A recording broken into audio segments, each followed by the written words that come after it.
এক্সেলে কাজ করার সময় এইরকম প্রবলেম যদি আপনি ফেস করে থাকেন তাহলে ডেফিনেটলি ভিডিওটি আপনার জন্য। তো কীভাবে এই প্রবলেমটি আপনি খুব সহজে সলভ করে নিতে পারেন, আজকে সেই বিষয় নিয়ে আমরা আলোচনা করব। তো চলুন শুরু করা যাক।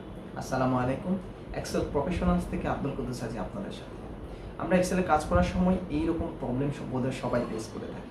তো এক্সেলে যে সেলগুলো রয়েছে সেগুলোতে একটি নির্দিষ্ট পরিমাণ টেক্সট এক্সেল সাপোর্ট করে, অর্থাৎ একটি নির্দিষ্ট পরিমাণ টেক্সট আপনি যদি টাইপ করে থাকেন তাহলে সেটা আপনাকে শো করাবে। এর চেয়ে যদি বেশি টেক্সট হয়ে যায় তাহলে ওই সেলের সাইজ অনুসারে সেটি আপনাকে আর দেখাবে না, অর্থাৎ সেটি হ্যাশ হ্যাশ হ্যাশ হ্যাশ এইরকম অবস্থায় থেকে যায়। তো আপনি চাইলে খুব সহজে এই প্রবলেমটি সলভ করে নিতে পারেন, যাতে করে আপনার সময় সেভ হবে এবং কাজে গতিশীলতা আসবে। তো এই প্রবলেমটি সলভ করার জন্য আমরা 3টি পদ্ধতিতে করতে পারি। আপনি চাইলে 3টির যে কোনো একটি পদ্ধতি গ্রহণ করে নিতে পারেন। তো চলুন প্রথম স্টেপটা অর্থাৎ প্রথম টেকনিকটা আমরা দেখে নিই। তো আপনারা অলরেডি দেখতে পাচ্ছেন আমাদের এক্সেল শিটটাতে কিছু সেলে কোনো ডিজিট দেখা যাচ্ছে না। তো আমরা চাইলে খুব সহজে এই প্রবলেমটা সলভ করতে পারি।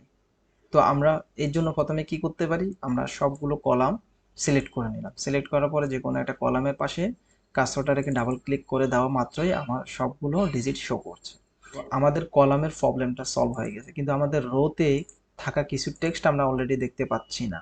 তো এটার জন্য কি করতে হবে, এটার জন্য যে কোনো একটা রোকে আমরা প্রথমে সিলেক্ট করে নিলাম। সিলেক্ট করে কন্ট্রোল শিফট ডাউন কে দিয়ে সম্পূর্ণটা সিলেক্ট করে জাস্ট আমরা যে কোনো একটা রো এর পাশে রেখে ডাবল ক্লিক করা মাত্রই আমার রোতে থাকা টেক্সটগুলো শো করতেছে, আপনারা দেখতেই পাচ্ছেন অলরেডি।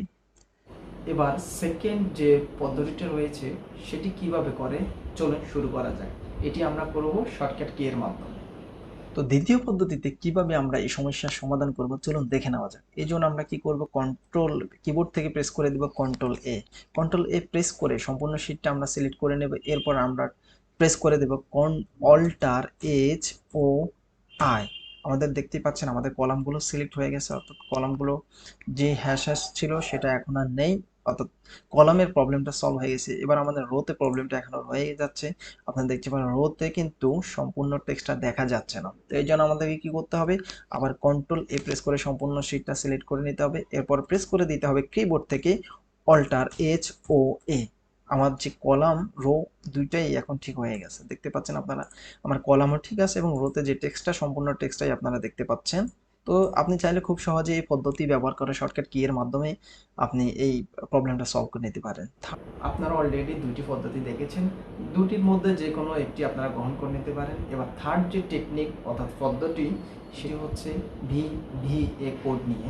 অর্থাৎ আপনার এক্সেল শিটটাকে আপনি যদি একটা ভিভিএ কোড দিয়ে সেট আপ করে নেন তাহলে খুব সহজে আপনি যে টেক্সটটুকু টাইপ করবেন ওই টেক্সটটুকুর জন্য অটোমেটিকলি এটি সাইজ অথবা হাইট অথবা ওয়েট এটা নিয়ে নিবে। তো চলুন শুরু করা যাক সেটি কিভাবে করা যেতে পারে। তো তৃতীয় পদ্ধতি কিভাবে আমরা এই প্রবলেমটা সলভ করতে পারি। তো তৃতীয় পদ্ধতিটা অন্য দুই পদ্ধতির চেয়ে একটু ব্যতিক্রম। এই জন্য এই পদ্ধতি অ্যাপ্লাই করার জন্য প্রথমে আপনাকে একটা কোড নিয়ে নিতে হবে।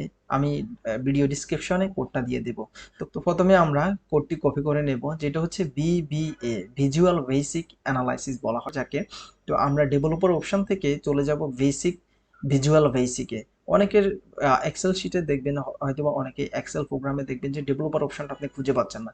তো এটা কিভাবে নিয়ে আসবেন এখানে, এই জন্য আপনাকে চলে যেতে হবে ফাইল থেকে আপনি সিলেক্ট করতে হবে অপশনে সিলেক্ট করার পরে কাস্টমাইজ রিবন থেকে আপনি দেখতে পাবেন এখানে ডেভেলপার অপশনটি দেখবেন, জাস্ট এখানে ক্লিক করে দিবেন, অর্থাৎ এটাকে মার্ক করে দেওয়া ওকে দিয়ে দিবেন, এখানে চলে আসবে। তো আমরা চলে যাই ভিজুয়াল বেসিকে যে আপনারা দেখতেই পাচ্ছেন এখানে আমার BBA product, Microsoft Excel sheet 1 sheet 2 this workbook. তো দিস ওয়ার্ডবুক বলতে বোঝাচ্ছে আমার যে ওয়ার্ডবুক আমি এখন কাজ করতেছি সেই ওয়ার্ডবুকটাই। আপনি চাইলে অন্য কোনো শিটগুলো কপি সিলেক্ট করে নিতে পারেন। তো আমি যে ওয়ার্ডবুকে কাজ করতেছি সেটা সিলেক্ট করলাম। সিলেক্ট করে মাউসের রাইট বাটন ক্লিক করার পর মাত্রই দেখবেন যে ইনসার্ট আমরা চলে যাচ্ছি মডিউলে যে আমি যে কপি করা টেক্সটটি অর্থাৎ কপি করা কোডটি আমি এখানে পেস্ট করে দিচ্ছি। পেস্ট করে দিয়ে জাস্ট কন্ট্রোল এস দিয়ে সেভ করে নিলাম। সেভ করে নেওয়ার পরে এবার আপনি দেখুন ক্রস দিয়ে কেটে দিলাম। এবার আমার যে কোনো ডিজিট টাইপ করার মাত্রই এটা তার প্রয়োজনীয় সাইজটা নিয়ে নিচ্ছে, অর্থাৎ এই ক্ষেত্রে আপনাকে আর ড্র্যাগ করে ডাবল ক্লিক করে আর কোনো কিছু করা লাগবে না। অর্থাৎ এটা আগে থেকে আপনি জাস্ট এখানে আরামসে টাইপ করে যাবেন। আর এক্সেল শিটটি তার প্রয়োজনীয় অনুসারে হাইট এবং উইডথ নিয়ে নিবে। আপনারা দেখতে পাচ্ছেন, যেমনটি দেখছেন। তো এই ক্ষেত্রে যদি আপনাদের কোনো প্রবলেম হয়ে থাকে তাহলে অবশ্যই আমাদেরকে জানাবেন। আমরা ট্রাই করব সবসময় আপনার প্রবলেমগুলো সলভ করে দেওয়ার জন্য। আর এছাড়া যদি কারো কোনো কোয়েশ্চেন থাকে তাহলে অবশ্যই আমাদের কমেন্ট সেকশনে লিখতে পারেন। আপনারা অলরেডি 3টি পদ্ধতি দেখেছেন এবং 3টির মধ্যে যেকোনো একটি গ্রহণ করে নিতে পারেন। আমার মনে হয় আমরা অনেকেই এরকম প্রবলেম ফেস করি, জাস্ট এই মেথডগুলো না জানার কারণেই দেখা গেলো যে একটা একটা করে করার সময় আমাদের অনেক সময় কিলস হয়, অনেক সময় নষ্ট হয়ে যায়। আপনি এবার থেকে খুব সহজে এগুলো করে নিতে পারেন, যাতে করে আপনার সময়ও বাঁচবে, কাজের স্পিডও পাবেন। তো ভিডিওটি থেকে যদি আপনি কিছু শিখতে পারেন তাহলে সেটাই আমাদের চরম সার্থকতা। আপনি যদি নতুন কিছু শিখে থাকেন তাহলে অবশ্যই আমাদের চ্যানেলটি সাবস্ক্রাইব করবেন, আর লাইক কমেন্ট শেয়ার করে আপনার বন্ধুদের মাঝে ছড়িয়ে দিন, যাতে করে ওনারাও এই ভিডিও থেকে কিছু শিখতে পারেন। আমাদের ভিডিওগুলো নোটিফিকেশন পাওয়ার জন্য আপনি বেল বাটনটা অন করে রাখতে পারেন। তো ধন্যবাদ, এই পর্যন্ত আজ। আবার নতুন কোনো ভিডিও নিয়ে আবারও হাজির হব। সে পর্যন্ত ভালো থাকেন, সুস্থ থাকেন। আল্লাহ হাফেজ।